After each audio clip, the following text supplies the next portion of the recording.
talking today to Eyal Coppitt, who is the Senior Vice President of Sales for Africa for Amos Spacecom.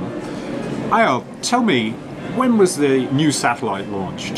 The Amos 5 was launched on December last year and became operational January this year. It means we are already 5 months operational in the sky. And what level of capacity is the satellite offering? We have 32 segments of C-band and 36 segments of KU in regional beams. So in total it's 68 segments of 36 megahertz, about 2.5 gigahertz. And what have you sold thus far? We are over 50% sold on the satellite. Most of it was pre-launch sold, and now we are working hard to sell the rest. And what coverage are you offering people? Actually, our satellite covers, we have the Pan-African C-band coverage, and we have 3 regional KU beams. You can see we have the beam for SADC, the beam for East-West, which cover from Nigeria to Kenya, and we have the strip of the French-speaking Africa from the west down to Madagascar and Mauritius. And why would, there are lots of satellite operators with beams over Africa, why would somebody come to Amos Spacecom rather than to one of those other satellite operators? Now, I like this question because I always say there is Toyota, there is Mazda, there is Rolls-Royce, and still there are people driving a Rolls-Royce and those are driving a Mazda. So there are solutions for everyone. And there are. So what are you, a Rolls-Royce or a Mazda? Of course I'm the Rolls-Royce. If you look at our coverage maps, which you can find in our website, you will see that the shape of the Pan-African beam is designed for Africa. It's the shape of Africa. We didn't move a satellite from somewhere else into Africa. We just built it for Africa. The beam peaks are in the hottest places in Africa. So when you put your service on Spacecom, Amos Spacecom, you will get the higher EIRP, means much more megabits per hertz. So definitely this is a Rolls-Royce. You get the best product to cover Africa. And in terms of specific products, what specific products are you offering to people? Okay, so as a satellite operator, we try not to compete with our customers, so we don't offer products, we offer services. We are selling raw capacity, but we have the know-how to support broadcasting, VSAT, VoIP, video conferencing, and any private network you would like to build. So, nowadays we are working on building the new neighborhood on 17 East. We hope to get there very soon, about 40 channels coming from all the region, from all the types of broadcasting, and hopefully soon this will be the new hotspot for Africa. In 2 years from now, we are considering the Amos 7 to build the redundancy and whatever it takes to make sure that broadcaster will enjoy the perfect service. And have you got any broadcast customers yet?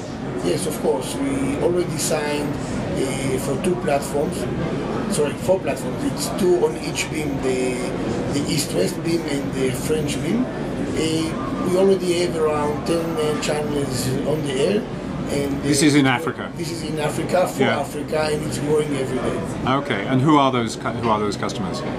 The first companies we signed on were Sat and Satcom from Israel. And this week we have signed up a few independent channels from Nigeria, and they keep coming. Okay. You see the queue out there. Yeah, no, indeed. And of that 50% of capacity you've sold through, how much of that is accounted for by Africa?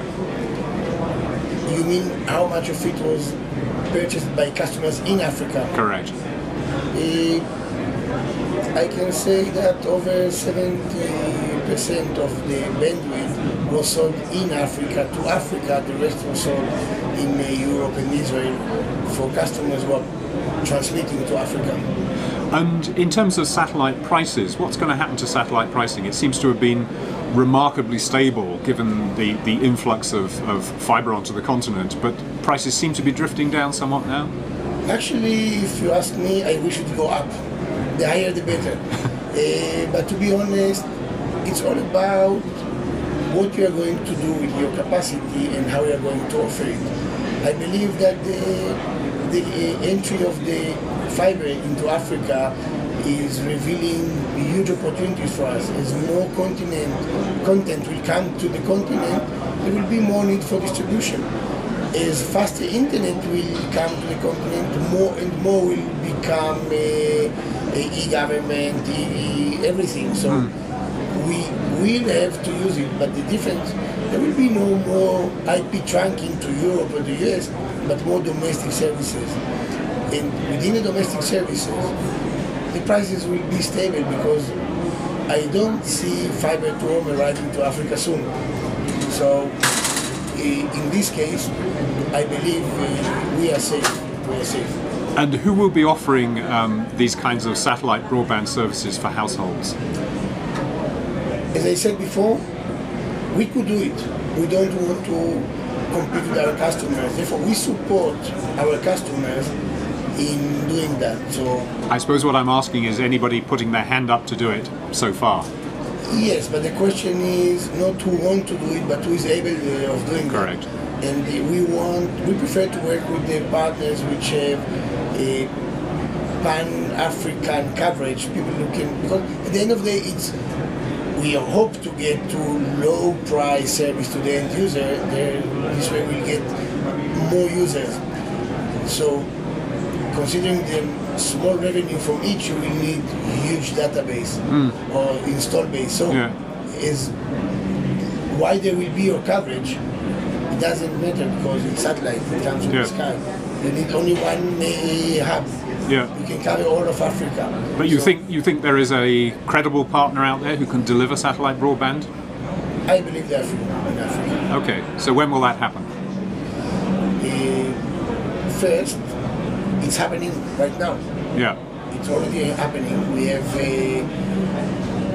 I believe that after 5 months, we have close to 1,000 visits in Africa through our customers. And soon we are going to start, we are now launching a KU service with 2 of our partners.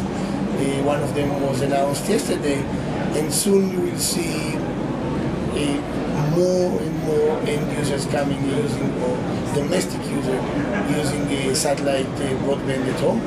And I believe that in 2014, when we'll have the KA broadband coverage in Africa, it will give it a huge boost for the broadband for home users. So what sort of price would you be charging, say, a home user for 1 meg?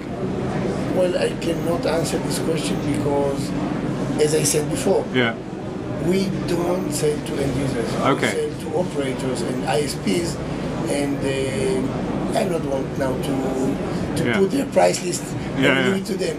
But definitely my personal belief, after 18 years in Africa in this industry, if you will not give prices that people can pay, it will never work. Yeah.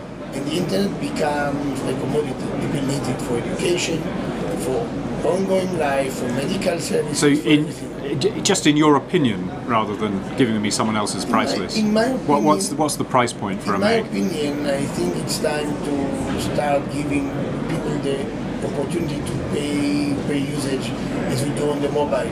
Yeah. Of course, we all want unlimited accounts, but can we pay for it? So I believe most of the population here cannot pay for an unlimited, therefore pay per gig, buy a package, use it, finish, buy a new package, not a monthly...